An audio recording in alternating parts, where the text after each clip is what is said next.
չքաղաքականացնեմ, բայց կրթությունը նույնպես քաղաքականություն եք իրականացնում կրթության միջոցով, չէ՞։ Տեսեք Մարտին Գրիգորյանի այս լուր լինելը։ Այսինքն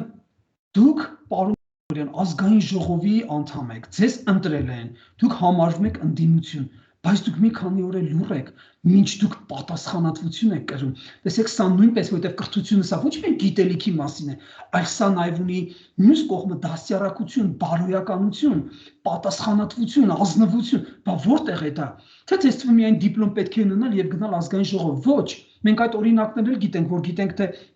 նմաններն ուր են հասցնում։ Մի քիչ պետք է ազնվություն ունենաք։ Տեսեք, մեր մոտ որքան էլ, հա, ես էլ մյուսներն էլ, որքան էլ փորձեն քննադատել եւ արևմուտքին եւ արևելքին, բայց կան բաներ, որտեղ որ հասկանում եք, ցավոք սրտի մեզանից սովորել, մեզանից առաջ են անցել։ Եվ մի օրինակ բերեմ եւ վերջացնեմ այսօրվա մեր զրույցը 2000 թվականին Ելցինը ում մենք գիտենք, որ հա ինքը խմում էր գրպանից, չգիտեմ, խորհրդարանում հանում էր կամ ցանկացած տեղ օղի, շատ վատ պահվածքով, հա, շարունակեմ, բայց նույն Ելցինը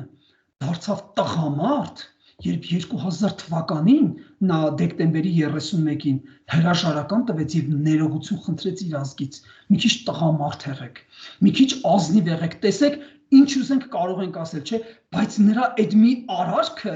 իրեն փրկեց եւ ինքը ներողություն խնդրեց իր ազգից, ասեց, որ ես ի վիճակի չեմ եւ ես չեմ կարող եւ ինքը իրեն վատ է զգում, որ իր ժողովուրդը ապրում է նման վատ կենցաղով եւ մենք գիտենք, հա, այդ տարիներին ինչպիսի վիճակ էր Ռուսաստանում։ Հասկանում եք, դուք մի փոքր էլի սովորեք, տեսեք ինչ է կատարվում, չէ՞ որ միայն այդ չի, որ դուք այնտեղ եք, բա որ խոսում ենք հայրենաճանաչումից, հայրենիքից, պատմությունից, մշակույթից, նկատում ենք, որ դուք նայեք անցյալ, տեսեք ինչպիսին է եղել հայի կերպարը, բա այդտեղից սովորեք, բա Արտավազդի նման պատիվ կյանքից առավել, երբ նա թքեց կայսեր վրա եւ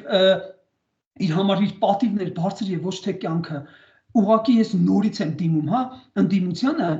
կան շատ բաներ, որ պարտավոր եք անել եւ չեք անում, եւ սա նույնպես խոսում է նրա մասին, որ կրթությունը ձեզ համար ոչ թե պետք է լինի միայն զուտ ակադեմիական գիտելիք, այլև ձեր վարքի մեջ դա պետք է երևա, դաստիարակության եւ բարոյական արժեքների, իսկ այդտեղ գագաթնակետը դա հայրենասիրությունն է։ Այսօր այսքանը, շնորհակալություն, եթե հարցեր ունեք։ Շնորհակալություն։ Շնորհակալ եմ։